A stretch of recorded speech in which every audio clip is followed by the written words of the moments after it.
This morning, the southern border. Vice President Kamala Harris finally makes a trip to see it in person. Governor Abbott, Donald Trump heading there this week. But after more of these photo ops, will either side actually do anything? Congressman Henry Cuellar represents part of the area and will be with us in a moment. Another Texas congressman wants to skip states and let cities and counties apply directly to expand Medicaid. Congressman Lloyd Doggett lays out his legislation from Washington. A third political party in Texas? They filed the paperwork and say Democrats and Republicans have provided the perfect opportunity.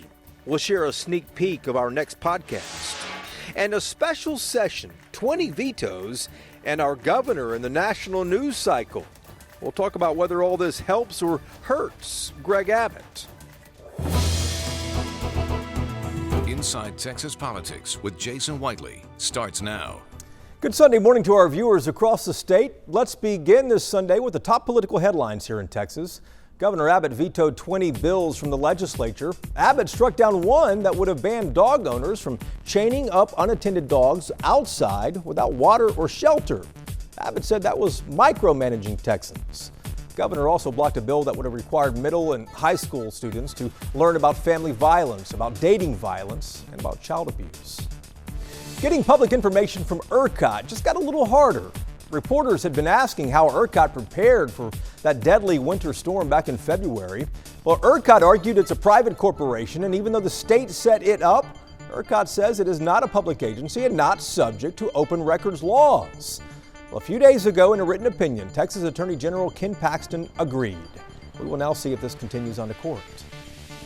Houston police arrested 8 protesters outside Senator Ted Cruz's home last week.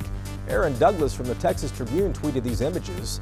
This group was part of a larger group protesting about climate change, but at least 8 people trespassed on a private property there. They refused to leave, and they got arrested.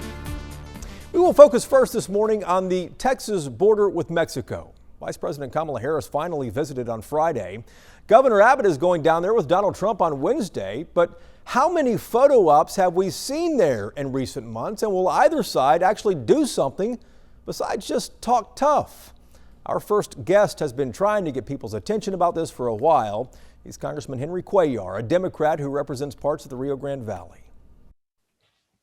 Congressman Cuellar, thanks for returning to the program here. Let's talk about all the photo ops we have seen along the border for weeks and months. Everyone seems to be leaving D.C. and going down there to appear, but nothing from Democrats or Republicans has really materialized from that.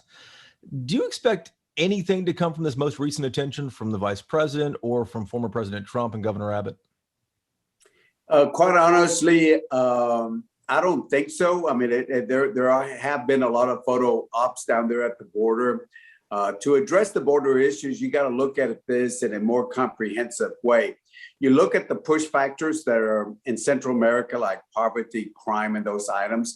Then you got to look at the pull factors. What policies do you have? Do you keep Title 42, for example, the way we expel people out? Or what policies are you going to have the pull factors? So to address that, I'm hoping that in the appropriations, I have submitted language and monies to hopefully address some of the push and pull factors. The vice president visited El Paso on Friday, but lots of attention has obviously been on the Rio Grande Valley, which you represent part of it as well, too. Does it really matter where the vice president visited? Well, if you want to check a box and say, I went to the border, then El Paso politically is the more safer place to go because there are less crossings by immigrants in that area. If you want to really get a snapshot of what's happening at the border, you go down to the lower Rio Grande Valley. That's where the unaccompanied kids are at. That's where DANA, the DANA Health and Human Services is at. That's where the Border Patrol facility is at. And that's where you see most of the crossings, about 140% more crossings down there.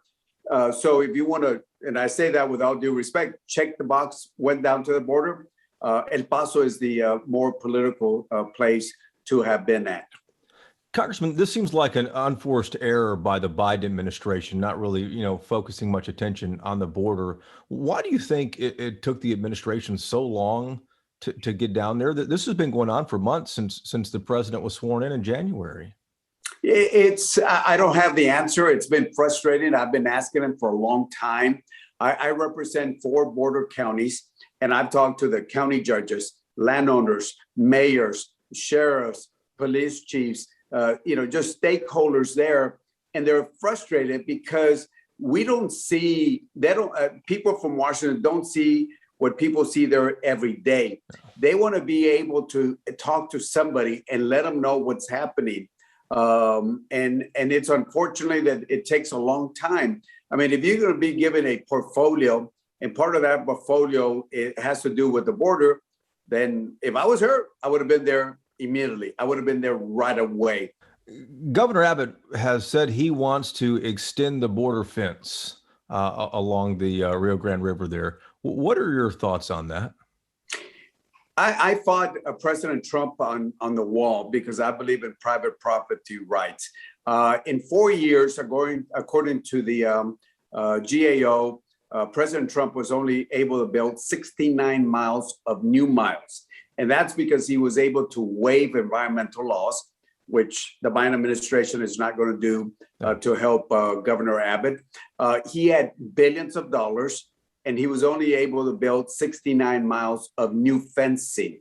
The governor, I hope he's not defunding the police by taking money from border security for the wall.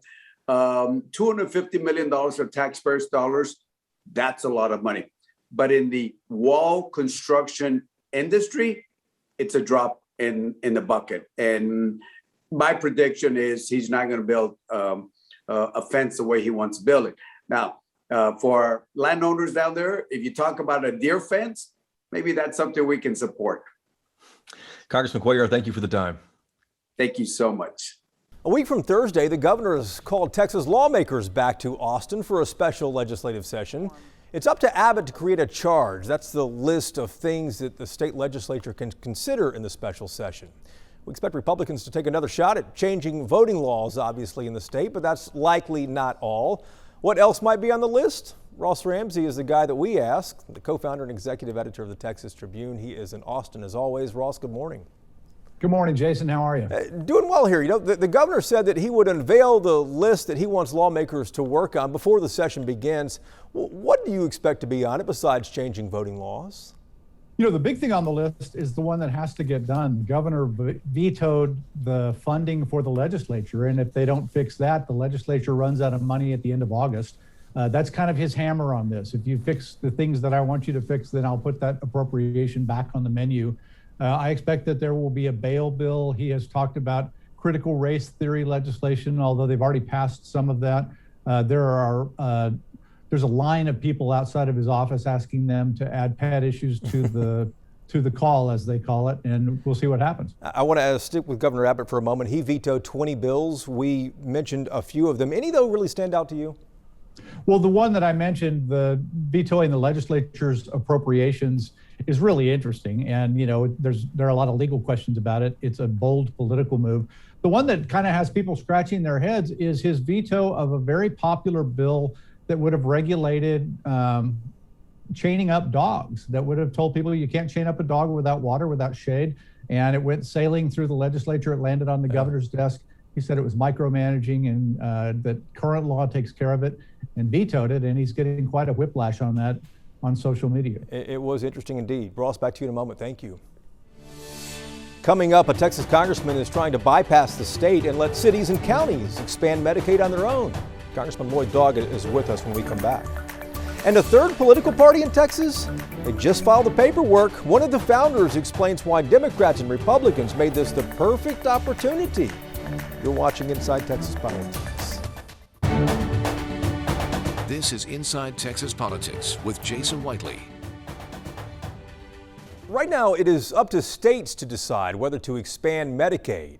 Doing so in Texas would ensure close to 1 million more Texans, but Republican leaders here in the state have refused to do so for a decade now. Our next guest is a Texas congressman who wants to skip over states altogether and let cities make that decision. Congressman Lloyd Doggett making his first appearance on our program this morning. He represents a very gerrymandered district there between Austin and San Antonio. Congressman, it's good to see you. Welcome to our program here. I want to ask you about this bill that you proposed the other day. Your bill would let cities and counties apply directly for these Medicaid funds, bypassing the state. I'm curious, how likely do you think something like this is to pass the House and actually make it to the Senate? I think it's a good possibility. It's being designed as a very pragmatic, homegrown approach to let local leaders who are willing provide for their neighbors. The state has failed for over a decade. I believe this approach will have some appeal in the Senate. I hope to get it in the reconciliation measure that will be taken up by September. What makes you think this will work? I believe we have seen how it worked during the pandemic, that so often county judges and mayors were the real leaders to put in the health measures that were threatened by the governor and by an incompetent president. And I believe they can deliver, and because there are economic benefits as well as healthcare benefits with a healthy workforce. We could, just by getting Dallas, Houston, and San Antonio, cover half of the Medicaid eligible people in this extension. Naturally, I want to see it expand through much of the rest of the state, and getting all of the Democratic members in Texas, over 40 members nationally from the 13 states. I think it suggests broad support.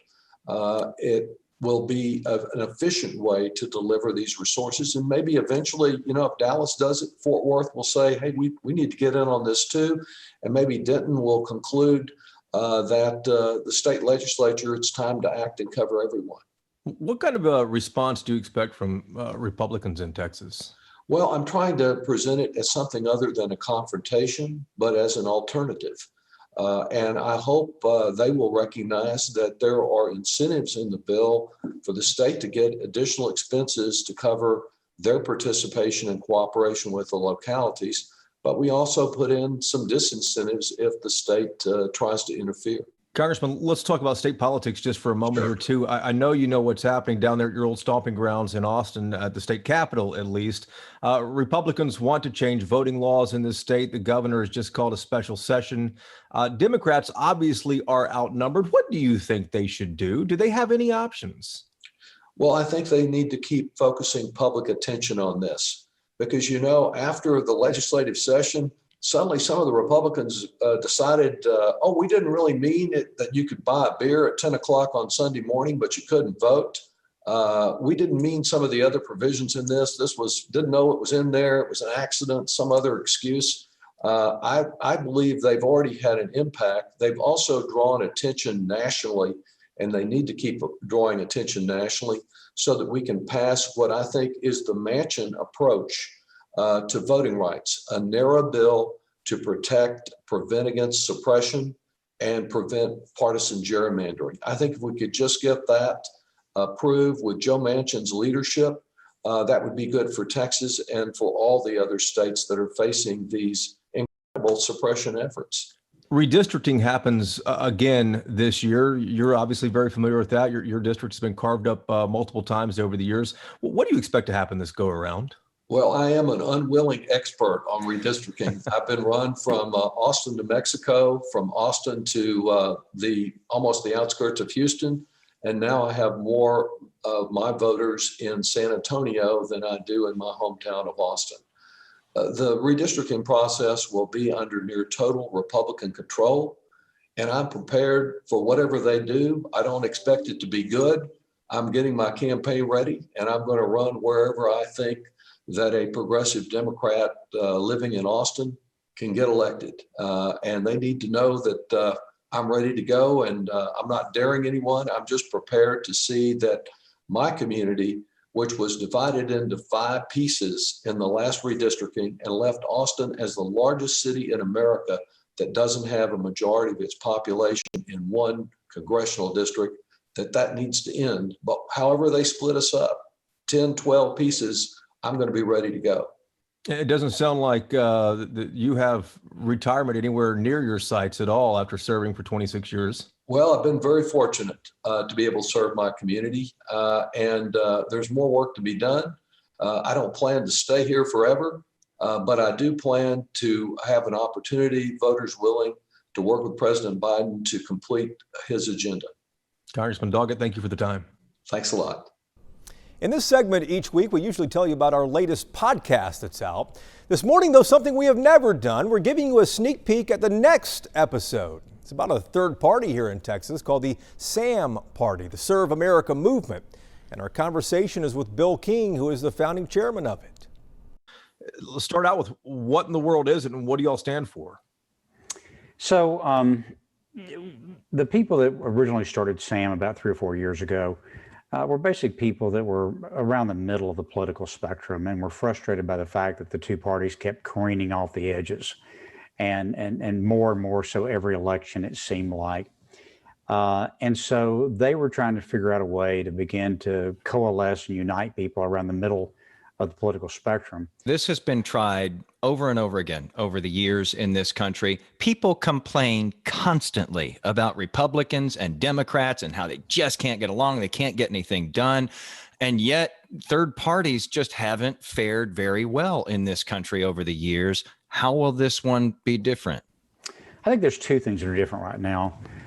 One is that the dissatisfaction with the two incumbent parties has never been as high as they are today.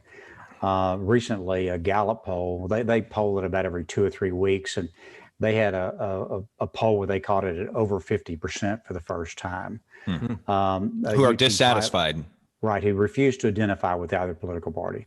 And so, the question we want to pose to Texan voters, if we give you an alternative that's more in the middle, a common sense kind of approach to governing, is that something that you would find appealing? And I would point to the 2006 governor's race to suggest to you that, in fact, Texans would like that. If you recall, in that race, Rick Perry was running for re-election the first time. Chris Bell was the Democratic nominee, and that was the ballot that Kinky Friedman and Carol Strayhorn both qualified as independents.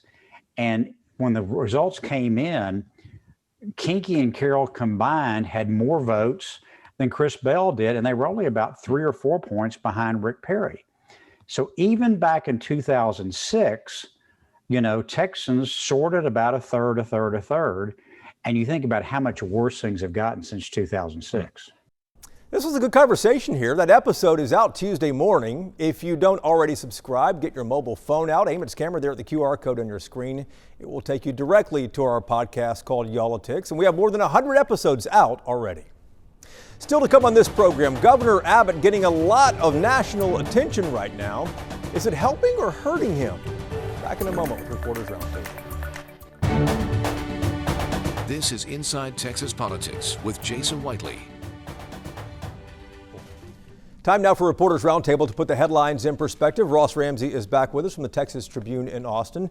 And joining us each week, Bud Kennedy from the Fort Worth Star-Telegram and Bernadine Steptoe, the political producer at WFAA in Dallas. And as always, Ross, I'll start with you. Greg Abbott making a lot of national news lately, especially with his visit to the border this coming up week with former President Trump. Is this helping or hurting him? Because he's clearly running for re-election already. I think it helps him in the sense that it gets him known. A Texas governor is unknown virtually in 49 other states. There are rumors or have been rumors that the governor wants to get into national politics, maybe in the 2024 presidential race. This is a step in that direction. It also happens to be the case that Texas has the longest piece of the Mexican border with the United States. And, the governor is acting on that. That brings a lot of national focus to him. But Bud, we just talked about a moment ago. He vetoed the funding for the legislative branch. He upset dog owners. I mean, there's clearly some people who are a little ticked off at him. Yeah, if people talk about the Republican primary in 2022, and now it'll be delayed, probably a May vote and a July runoff by redistricting. And so the people who vote it's going to be this little small, very activist band of voters that, they're adamant. They're Republicans right now, and some of the Democrats that, are very extreme, and they want whoever's going to beat the other party over the head the most. And so Greg Abbott, who's been this even-tempered judicial kind of temperament his whole career, is now trying to show that he's the toughest hombre. Yeah. It's going to be a challenge. The toughest hombre. You got a kick out of that, Bernadine. Yes, and he is definitely doing that. He's campaigning to his base. And he's making sure that they recognize that he is a conservative Republican. But he's got to run in the general election at some point. Well, but he has to win the primary first.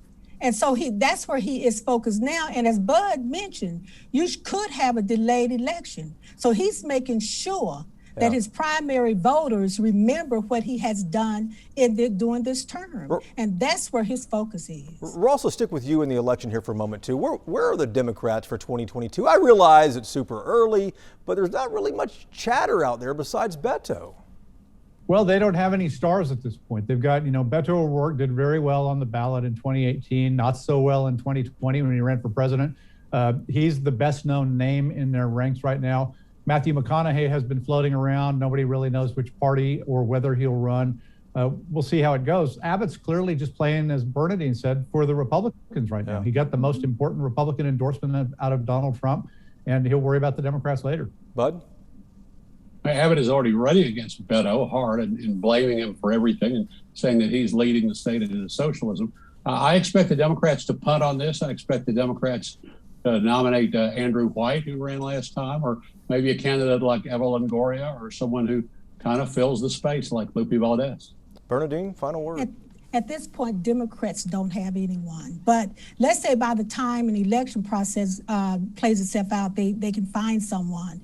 At this time, Democrats just don't have anyone. They can run against Abbott, who can win. And then we're talking about at this point in politics. Yeah, of course, it is late June, and there is a lot of time to go, obviously, before next year. Thank you guys very much. We appreciate it. Thank you for watching as well. We're back again next Sunday to take you inside Texas politics. Hope you'll join us in. Until then, stay cool across the state. Have a good week.